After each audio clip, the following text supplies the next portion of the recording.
بسم الله الرحمن الرحيم. إن في خلق السماوات والأرض واختلاف الليل والنهار لآيات لأولي الألباب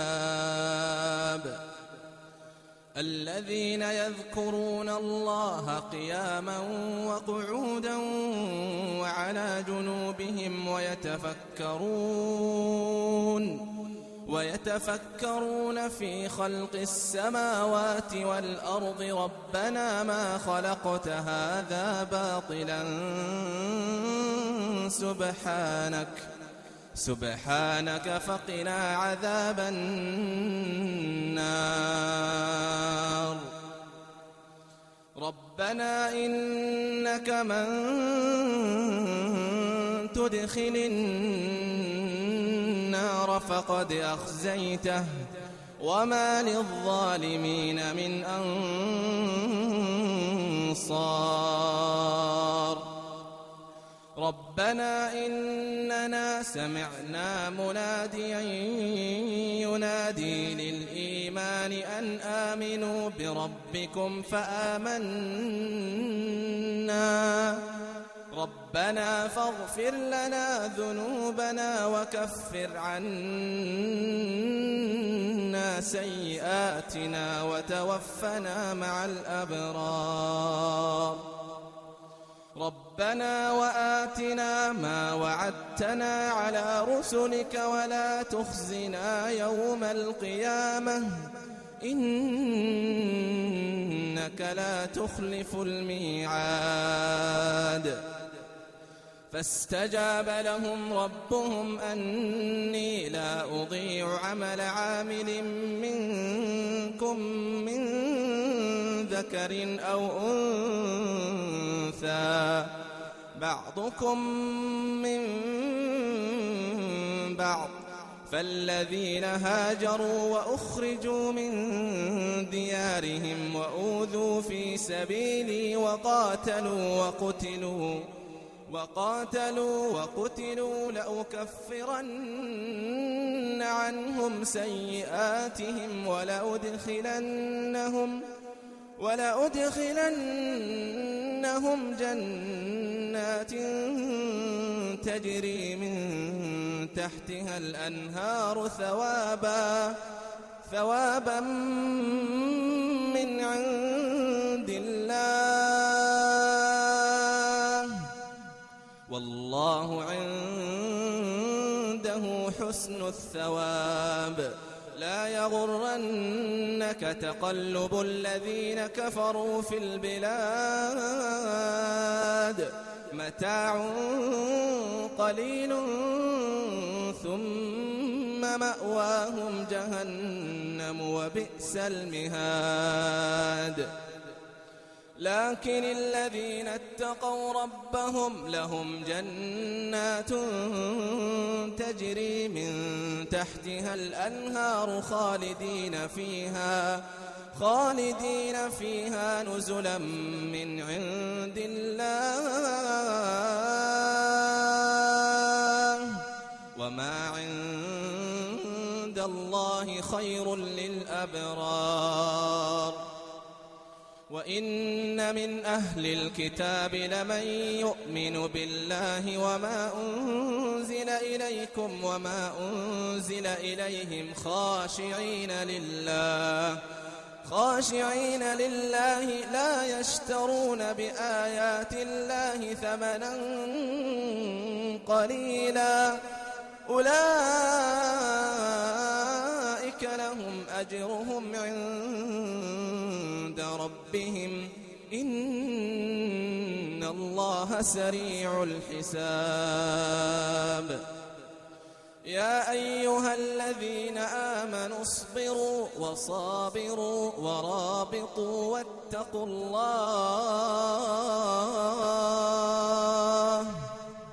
واتقوا الله لعلكم تفلحون.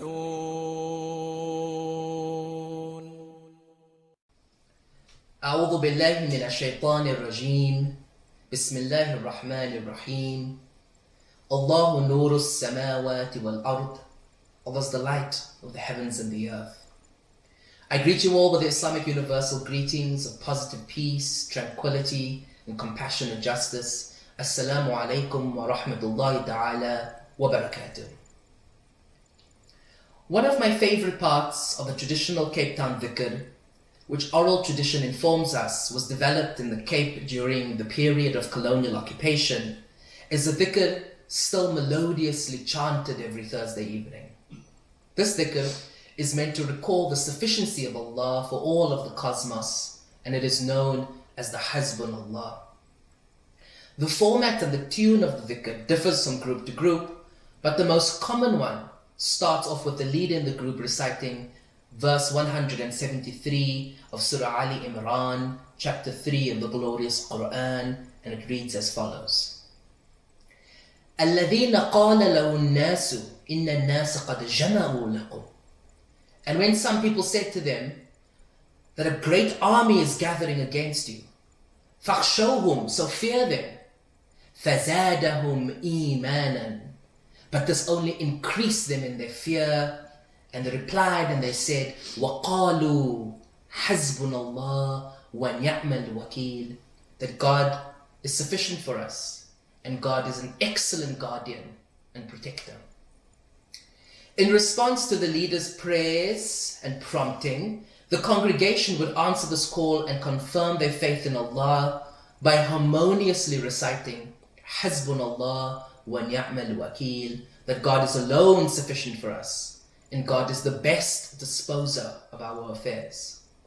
In the firm belief that this dhikr, that this verse of the Quran would give them the strength and fortitude to overcome the challenges in their lives. The repetitive nature of this ritual chanting is meant to be a way of contemplating the multivocality of the words, meanings that are intended to enter the qalb, the heart, and transform the nafs, to transform the self. This dhikr is a way of contemplating the majesty and the power, the jalal of Allah, but also the compassion and the mercy, the jamal. It is meant to give us hope, and it is meant to transform us. For many Muslims, especially those who are immersed within the tasawwuf or the spiritual traditions of Islam, dhikr is not only a way of remembering Allah, it is a call for us to recognize Allah in all that we do, in our sacred acts of worship, our ibadah, and our social interactions, our mu'amalat.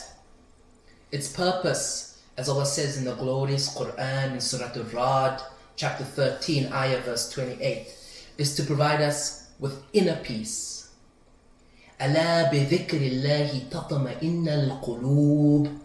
Indeed, in the remembrance of Allah, the hearts find rest and contentment. When we reflect on the meanings of Hasbunallah, it is critical for us to also understand and appreciate the historical context of revelation. And this is known as the Asbab al-Nuzul. According to Muslim scholarship, the verse 173 of Surah Ali Imran was revealed within the historical milieu of the Battle of Uhud. When the news reached the Prophet Muhammad, may Allah's everlasting peace and blessings be upon him, that a large and powerful army led by Abu Sufyan was fast approaching, the Prophet and his companions were obviously worried and deeply anxious about the situation, especially because the prospects of them winning this battle was very slim. Despite their fear and exhaustion though, this early Muslim community decided to put their faith in Allah, who they believed was sufficient and would protect them in all that they had to do. But they did not only put their trust and faith in Allah, they were also ready to launch themselves into battle. They understood that they had agency and that they were able to enact a virtuous choice in this world. And this reminds me about the hadith about a camel, found in the hadith compendium of At-Tirmidhi. This hadith outlines the story of a man and the Prophet Muhammad ﷺ and his camel. So one day this man had decided to leave his camel untied. And the Prophet asked him, why don't you tie up your camel?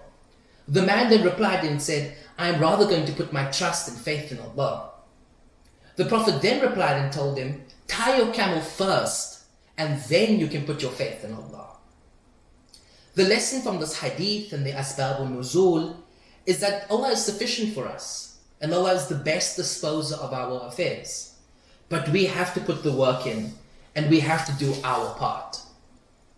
We have to adequately prepare for our affairs in this world, and then we can put our faith and our trust in the abundance of Allah for all of creation. In the context of COVID-19, we have no control over the situation at a macro level, but we do have control over the things that we do. We can do our best by practicing social distancing. We can do our best by being smart with our hand hygiene, and we can do our best by protecting others, and then we can put our trust and our faith in Allah. When we look at the context of this verse, the context of the Hasbunallah verse, we can see at least two very interesting modes of interaction. On the one level, we see the faith of this early Muslim community who relied so deeply on their sustainer that they were equipped to do what they had to do. They were equipped to fight Abu Sufyan. On the other hand, however, we see that this early Muslim community were also completely ready to take on Abu Sufyan and his army in order to preserve the ethical message of Islam.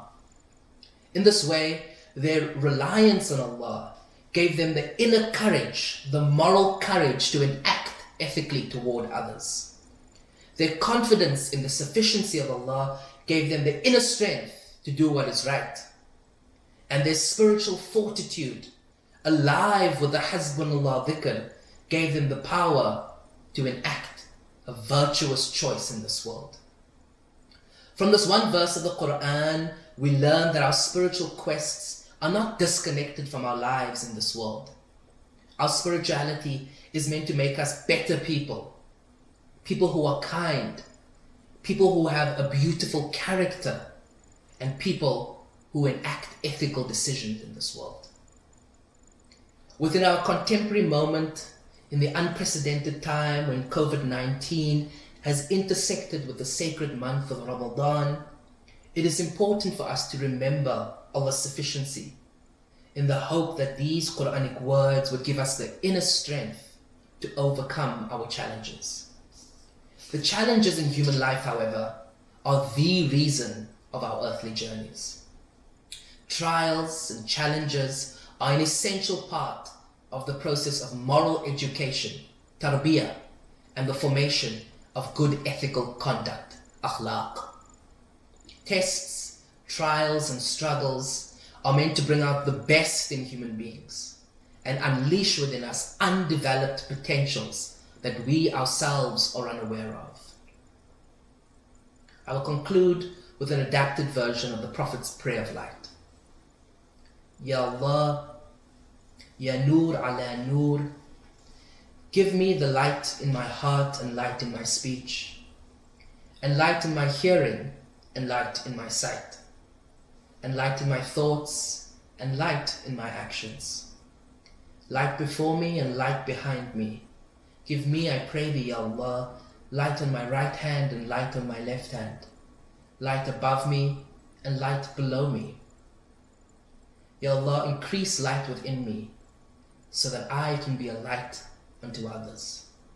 Verily, to be illuminated means to be contemplated by the light of all lights.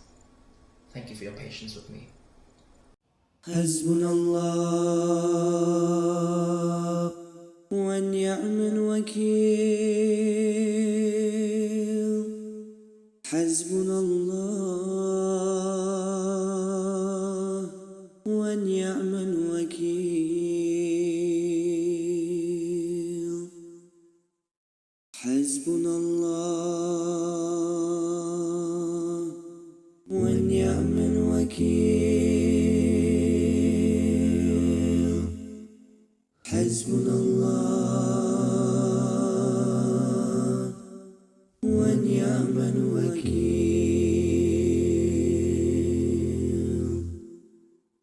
حسبنا الله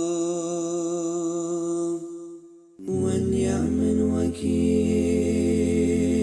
الوكيل حسبنا الله ونعم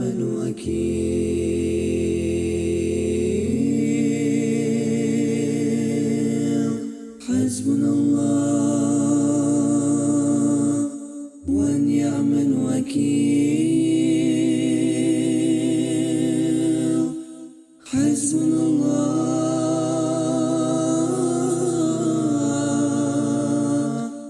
ونعم الوكيل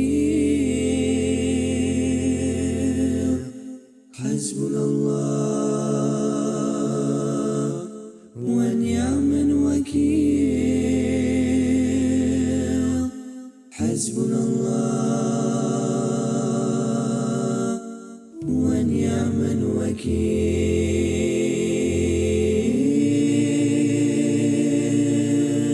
حسبنا الله ونعم الوكيل حسبنا الله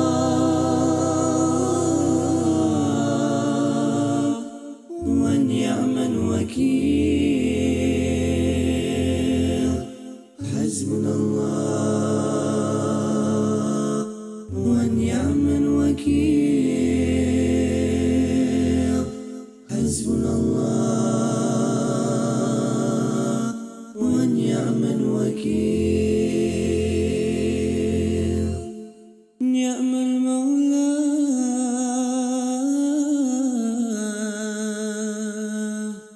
ونعم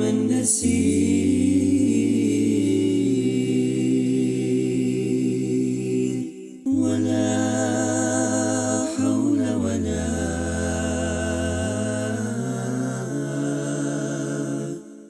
قوة إلا